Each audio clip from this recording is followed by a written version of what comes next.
Hello student, today education chemistry channel में आप लोग का स्वागत है। आज कक्षा 11वीं के अध्याय 1 रसायन विज्ञान की कुछ मूलभूत अवधारणाएं, उसके अंतर्गत मूल अवधारणा के बारे में अध्ययन करेंगे। मूल कॉन्सेप्ट, मूल अवधारणा यानी इंग्लिश में मूल कॉन्सेप्ट। तो मूल अवधारणा को समझने से पहले हमको मोल जानना जरूरी है। मोल क्या है? मोल एक इकाई होता है।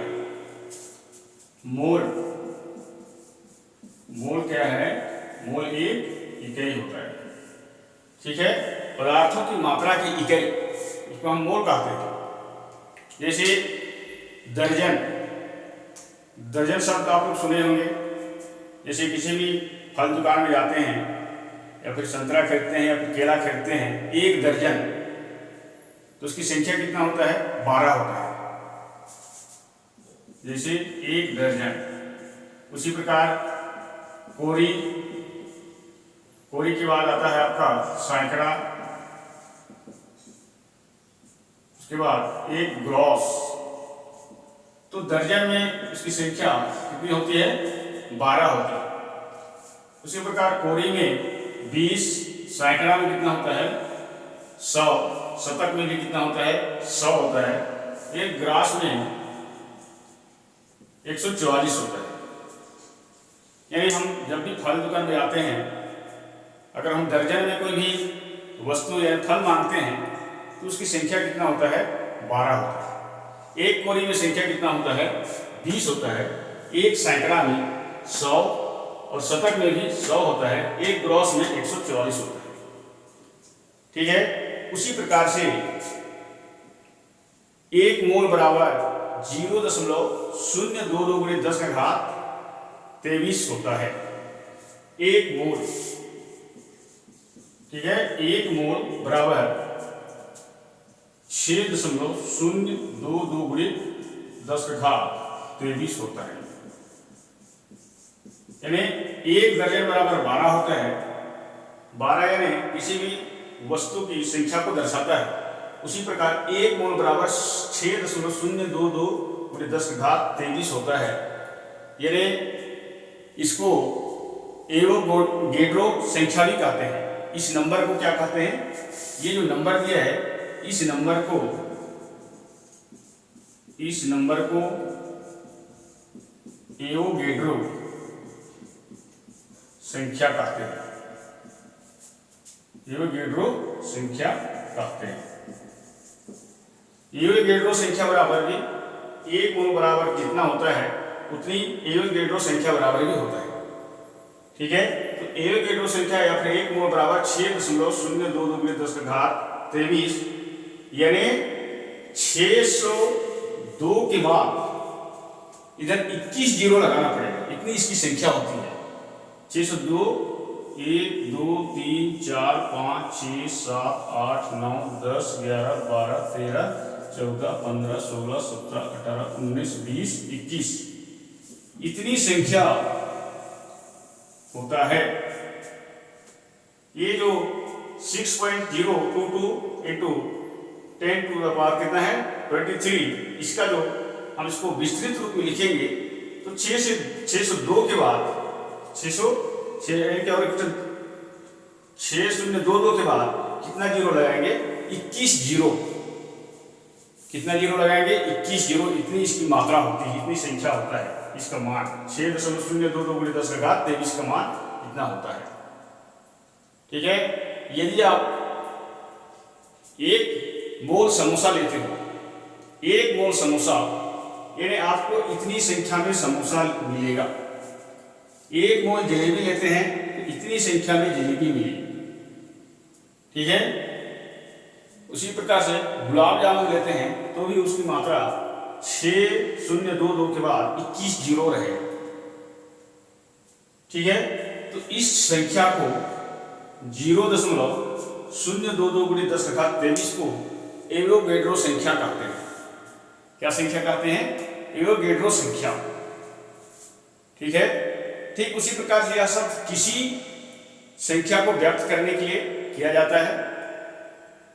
जैसे 12 की संख्या को दर्जन में, 20 की संख्या को कोरी में, 100 की संख्या को सैकड़ा में। उसी प्रकार किसी भी संख्या को व्यक्त करने के लिए किसका प्रयोग किया जाता है? इस मूल शब्द का प्रयोग किया जाता है। ठीक है, इस मूल शब्द का प्रयोग किया जाता है। यानी यह एक ढेर किसी का भी हो सकता है। क्या हो सकता है? एक ढेर हो सकता है, जैसे कणों का, परमाणुओं का, आयनों का, या फिर अणुओं का अथवा इलेक्ट्रॉनों का। किसका ढेर होगा? अणु, परमाणु, आयन तथा इलेक्ट्रॉनों का।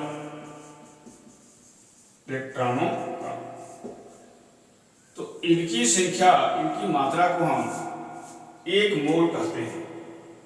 ठीक है, जैसे 1 दर्जन बोलने से संतरा हो गया, नींबू हो गया, केला हो गया, उसी प्रकार 1 मोल कहा जाए तो किसकी मात्रा होगा? अणु, परमाणु, आयन तथा इलेक्ट्रॉन। क्या क्या होगा? अणु, परमाणु, आयन तथा इलेक्ट्रॉन। यानी कणों का, परमाणुओं का, आयनों का, अणुओं का अथवा इलेक्ट्रॉनों का। इसी प्रकार परमाणुओं, अणुओं तथा आयनों आदि की संख्या को गिनने के लिए रसायन के द्वारा जिस इकाई का उपयोग करते हैं उसी को क्या कहते हैं? एक मोल कहते हैं। उसे एक मोल कहते हैं। परमाणुओं, अणुओं तथा आयनों आदि की संख्या को गिनने के लिए रसायन जिस इकाई का उपयोग करते हैं उसे मोल कहते हैं। और 1 मोल बराबर 6.022 × 10⁻23 होता है। 6.022 × 10⁻23 होता है। और ये जो 6.022 × 10⁻23 को कौन सा संख्या कहते हैं? एवोगैड्रो संख्या भी कहते हैं। एवोगैड्रो संख्या या एवोगैड्रो स्थिरांक। ठीक है, क्या क्या कहते हैं इसको? एवोगैड्रो संख्या या एवोगैड्रो स्थिरांक कहते हैं। ठीक है, तो आप लोग को समझ में आ गया होगा कि 1 मोल बराबर कितना होता है? 6.022 × 10⁻23।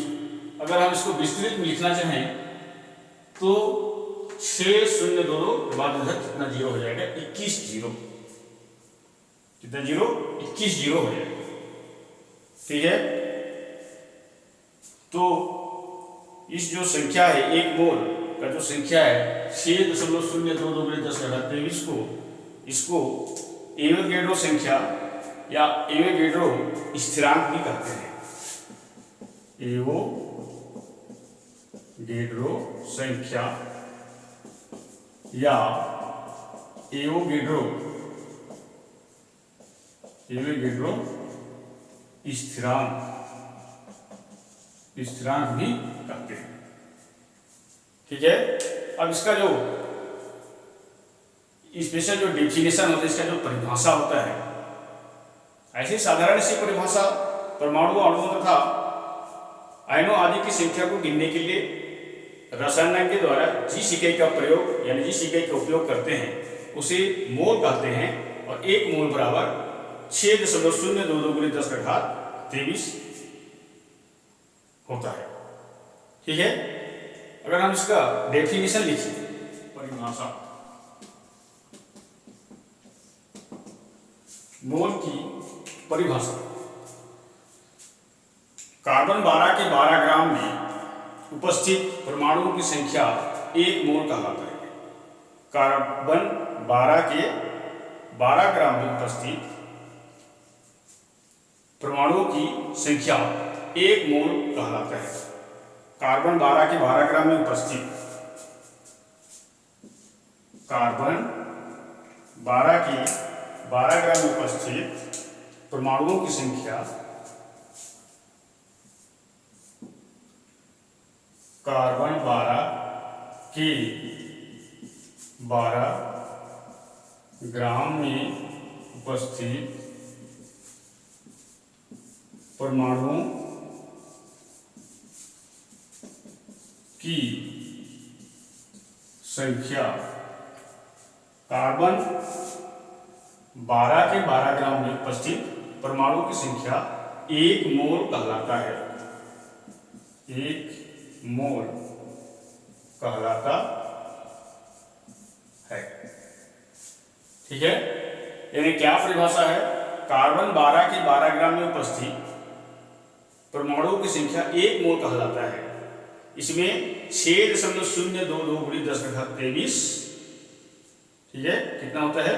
6.022 × 10⁻23 एटम होती है, यानी परमाणु होती है, जिसे एवोगैड्रो संख्या कहते हैं। लिख सकते हैं इसमें 6.022 × 10⁻23 परमाणु होती है। इसे एवोगैड्रो संख्या कहते हैं। एवोगैड्रो संख्या कहते हैं। इसे स्मॉल n के द्वारा दर्शाते हैं। मोल को स्मॉल n द्वारा दर्शाया जाता है। स्मॉल n द्वारा दर्शाया जाता है। तो मोल की परिभाषा कार्बन 12 के 12 ग्राम में उपस्थित परमाणुओं की संख्या 1 मोल कहलाता है। इसमें 6.022 × 10⁻23 परमाणु होती है। इसे एवोगैड्रो संख्या कहते हैं। मोल को स्मॉल n द्वारा दर्शाया जाता है। ठीक है, आप लोग को समझ में आ गया होगा। यानी मोल पदार्थों की मात्रा की इकाई होती है। इसको भी लिख सकते हैं, मोल पदार्थों की मात्रा की इकाई होती है। इकाई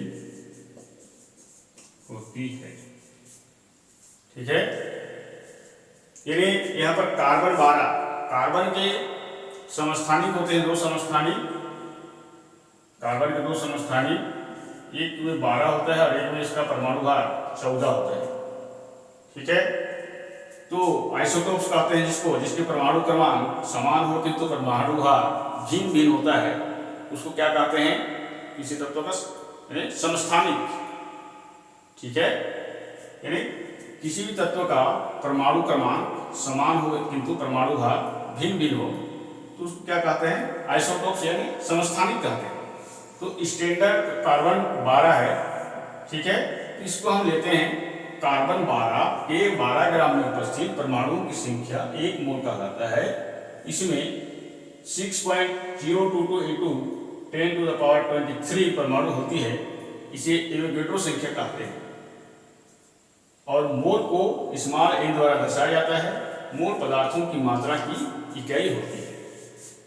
ये हो गया आपका मोल क्या है, मोल की डिफिनेशन, मोल की परिभाषा।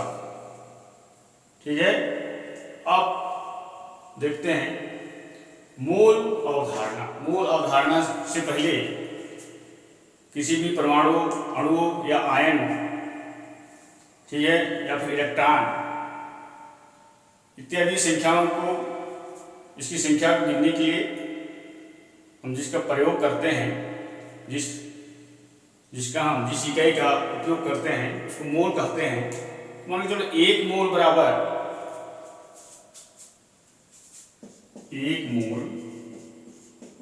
6.022 × 10⁻³ कितना होता है? 23। ये परमाणु में हो, चाहे अणु भार में हो या परमाणु भार में हो। ठीक है, दोनों में हो सकता है। जैसे 1 मोल हाइड्रोजन, 1 मोल हाइड्रोजन, तो 1 मोल हाइड्रोजन बराबर क्या हो जाएगा? 6.022 × 10⁻³ कितना हो जाएगा? 23। ये क्या है? परमाणु है हाइड्रोजन। यहाँ पर क्या लिखेंगे? परमाणु। ठीक है, परमाणु 1 ग्राम क्या हो जाएगा? हाइड्रोजन। 1 ग्राम हाइड्रोजन बराबर करके। उसी प्रकार से 1 मोल H2 कितना, 1 मोल H2, 1 मोल H2 बराबर 6.22 × 10⁻23। अब ये क्या हो जाएगा, H2 है तो ये हाइड्रोजन, ये क्या हो जाएगा, हाइड्रोजन यहाँ पर परमाणु रहेगा, यहाँ पर हाइड्रोजन अणु हो जाएगा, बराबर कितना हो जाएगा, 2 ग्राम H2, 2 ग्राम H2। उसी प्रकार से 1 मोल ऑक्सीजन, 1 मोल ऑक्सीजन 6.022 × 10⁻23 ऑक्सीजन क्या हो जाएगा, परमाणु, बराबर 1 ग्राम ऑक्सीजन। 1 ग्राम कितना हो जाएगा ऑक्सीजन, ये परमाणु बोलने से ऑक्सीजन का परमाणु 1 ग्राम ऑक्सीजन ही होगा, 16 ग्राम कितना हो जाएगा, 16 ग्राम परमाणु भर इसका कितना हो जाएगा, यहाँ 16 ग्राम ऑक्सीजन। ठीक है।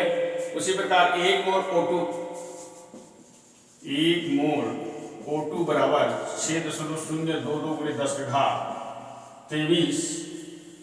और O2 क्या है, ये अणु है, O2 अणु, O सिंगल है इसका मतलब परमाणु, हाइड्रोजन यहाँ पर H2, ये हो गया अणु, ये हाइड्रोजन परमाणु, तो O2 क्या है, अणु है। तो O2 का कितना हो जाएगा अणु भार 32 ग्राम, 32 ग्राम O2, 32 ग्राम O2 हो जाएगा। 1 मोल H2O, इसकी मात्रा 1 मोल H2O, 1 मोल कितना हो जाएगा H2O, इसमें 6 दशमलव कितना हो जाएगा, बराबर 6.022 × 10⁻23 H2O क्या हो जाएगा, अणु, H2O अणु। अब H2O का मैं इसके पिछला वाला वीडियो लेक्चर में मैंने बताया था कि अणु भार कैसे ज्ञात किया जाता है, अणु भार कैसे निकाला जाता है। तो हाइड्रोजन का 2 है, 1 × 2 प्लस ऑक्सीजन का कितना होता है 16, 16 और 2 को जोड़ने से कितना हो जाएगा 18 ग्राम H2O, 18 ग्राम H2O। उसी प्रकार से 1 मोल सल्फर, 1 मोल सल्फर, सल्फर का संकेत S बराबर कितना हो जाएगा, ये जो है 6.022 × 10⁻23।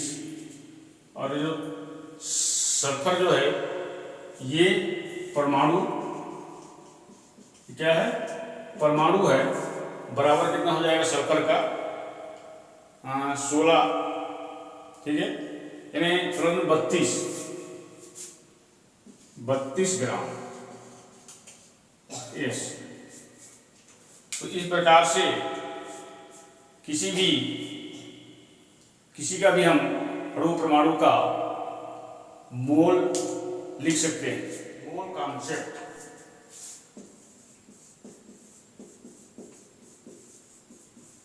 मोल कॉन्सेप्ट तो मोल अवधारणा, मोल की जो अवधारणा है एवोगैड्रो द्वारा दी गई लैटिन भाषा में इसका जो शाब्दिक अर्थ होता है, ठीक है, ये जो है हम इसको मोल की अवधारणा में पहला नंबर लिखेंगे। इसका जो एवोगैड्रो द्वारा दी गई ये जो शाब्दिक अर्थ होता है ये ढेर होता है मोल का, तो इसका पहला नंबर होगा मोल पदार्थ में कणों की संख्या। मोल की अवधारणा में पहला नंबर मोल पदार्थ में कणों की संख्या बराबर 6.022 × 10⁻23। पहला नंबर मोल पदार्थ में कणों की संख्या होती है। कणों की संख्या होती है, ठीक है। कणों की संख्या होती है बराबर कितना हो जाएगा, 6.1 मोल बराबर 6.022 × 10⁻23।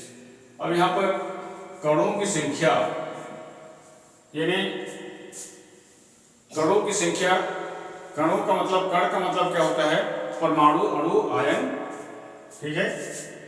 यहाँ पर परमाणु, अणु, आयन होते हैं। कणों की संख्या में परमाणु, अणु, आयन, इलेक्ट्रॉन ये भी आ सकते हैं, ठीक है, ये होते हैं। अब दूसरा नंबर जो है, दूसरा नंबर मोल की गणना किस प्रकार की जाती है, मोल का कैलकुलेट कैसे किया जाता है। ये यहाँ पर मोल की गणना किस प्रकार की जाती है, किस प्रकार की जाती है। तो स्मॉल n के द्वारा मोल को दर्शाया जाता है। तो n बराबर W/m, n बराबर W/m। यहाँ पर W जो क्या है, ग्राम द्रव्यमान, ग्राम द्रव्यमान बटे आणविक द्रव्यमान, यानी ग्राम मास बटे मॉलिक्यूलर मास, मॉलिक्यूल्स मास। इसको हिंदी में ग्राम द्रव्यमान बटे आणविक द्रव्यमान लिख सकते हैं, ग्राम द्रव्यमान बटे आणविक द्रव्यमान, ठीक है। तो ये जो है ग्राम द्रव्यमान Wm क्या है, आणविक द्रव्यमान। तो n बराबर W/m, यानी द्रव्यमान तथा अणुभार का अनुपात मोल होता है। ये द्रव्यमान हो गया और ये अणुभार, आणविक द्रव्यमान को अणुभार भी कहते हैं। तो यहाँ पर द्रव्यमान तथा अणुभार की अनुपात को मोल कहते हैं, को मोल कहते हैं। तो द्रव्यमान तथा अणुभार के अनुपात, ये द्रव्यमान बटे आणविक द्रव्यमान, द्रव्यमान तथा अणुभार के अनुपात को क्या कहते हैं, मोल कहते हैं। या प्रति अणुभार या परमाणु भार ग्राम में द्रव्यमान मोल होता है।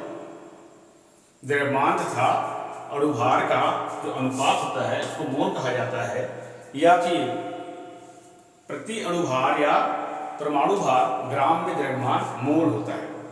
तीसरा नंबर इसको हल करने का तीसरा नंबर फार्मूला जो है, n बराबर नंबर ऑफ पार्टिकल्स बटे नंबर ऑफ यानी एवोगैड्रो संख्या, यानी n बराबर n नॉट बटे n a, n नॉट बटे n a, यानी n नॉट का मतलब होता है नंबर ऑफ पार्टिकल्स, यानी कणों की संख्या, ठीक है। यहाँ पर जहां n नॉट बराबर नंबर ऑफ पार्टिकल यानी कणों की संख्या, हिंदी में कणों की संख्या, और Na बराबर क्या है, एवोगैड्रो संख्या, एवोगैड्रो संख्या, ठीक है। तो n बराबर नंबर ऑफ n नॉट बटे Na। n नॉट का मतलब क्या होता है, n जीरो करना है इसको, तो n नॉट का मतलब नंबर ऑफ पार्टिकल यानी कणों की संख्या बटे Na यानी एवोगैड्रो संख्या, नंबर ऑफ एवोगैड्रो। तो Na का मतलब एवोगैड्रो संख्या, यानी कणों की संख्या बटे एवोगैड्रो की संख्या। इसको हम जब हिंदी में लिखेंगे इसको लिख सकते हैं n बराबर कणों की संख्या कणों की संख्या बटे एवोगेड्रो संख्या, एवोगेड्रो संख्या। तो ये जो तीसरा नंबर फार्मूला, यानी एक मोल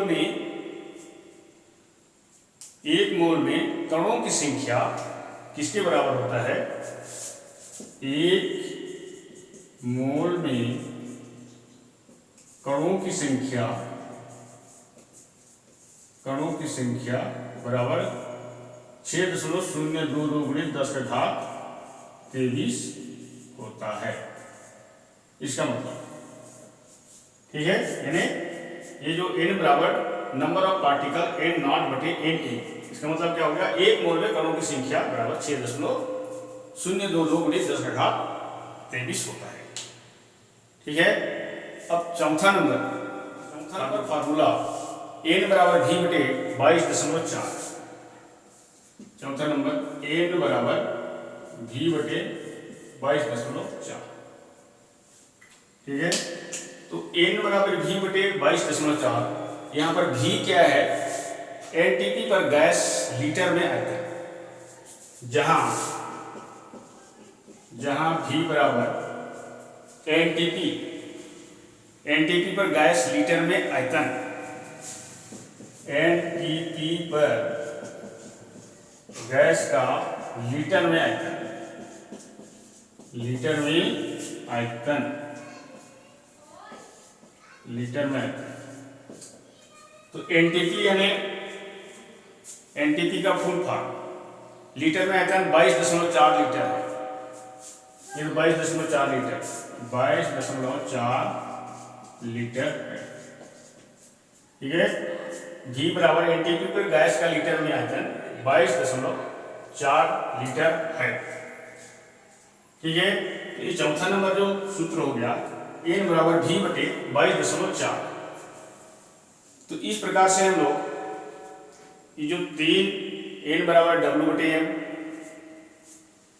तीन सूत्र देखिए, n बराबर w बटे m, दूसरा नंबर क्या था?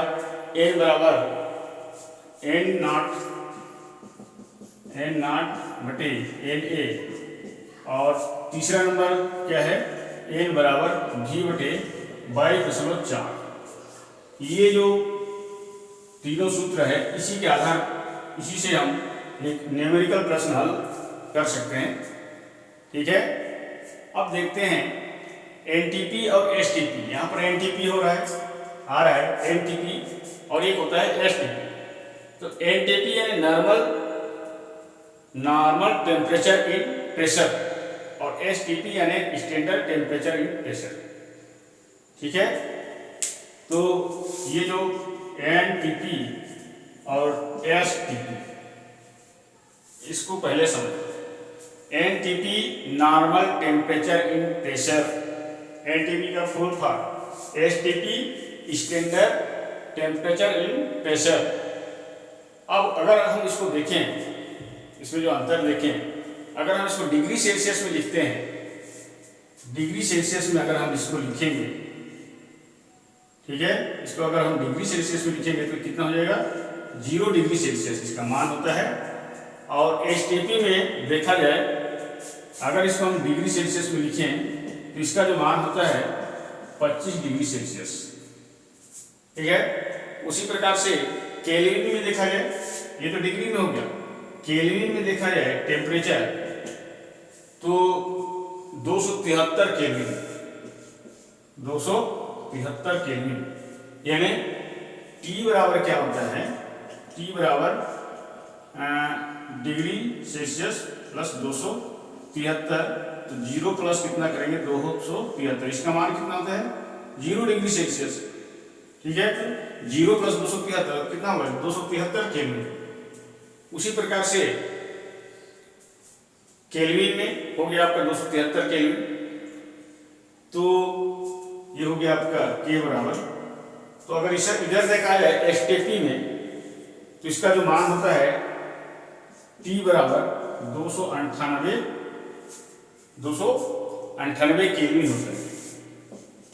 इधर 273 केल्विन, इधर 298 केल्विन। ठीक है। और इसका जो दाब होता है, दाब यानी प्रेशर, दाब जो होता है वो एटमॉस्फियर उसके बराबर होता है, यानी एक वायुमंडलीय दाब के बराबर। एक वायुमंडलीय दाब कितना होता है सेंटीमीटर में देखा जाए तो 76 सेंटीमीटर। कितना होता है 76 सेंटीमीटर Hg। ठीक है। इधर भी उतनी रहेगा, प्रेशर बराबर रहता है दोनों से 76 सेंटीमीटर Hg। ठीक है। यदि इसको mm में करेंगे तो 760 mm Hg, और इधर भी उतनी है 760 mm Hg यानी STP में। तो इस प्रकार से NTP normal temperature in pressure और STP standard temperature in pressure हो गया। ठीक है। अब मोल को किन किन शब्दों में जाना जाता है उसके बारे में। मोल को और किन किन शब्दों से जानते हैं, जैसे लिखा रहता है 1 ग्राम ATM,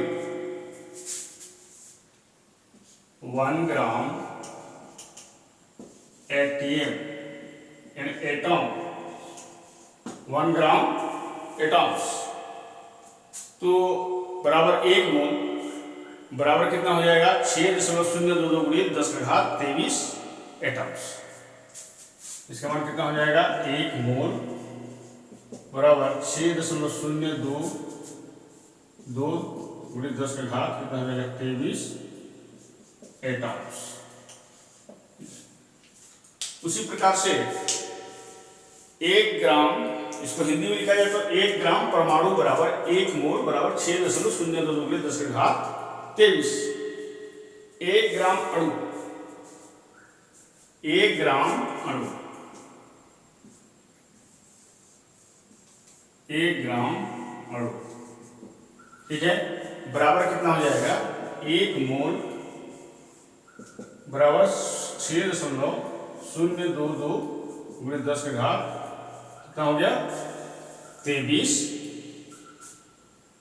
ठीक है। 10⁻23 अणु। ठीक है। कितना हो जाएगा अणु, यहां पर भी अणु हो जाएगा 1 मोल अणु।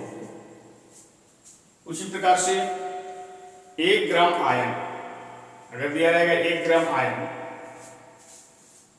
1 ग्राम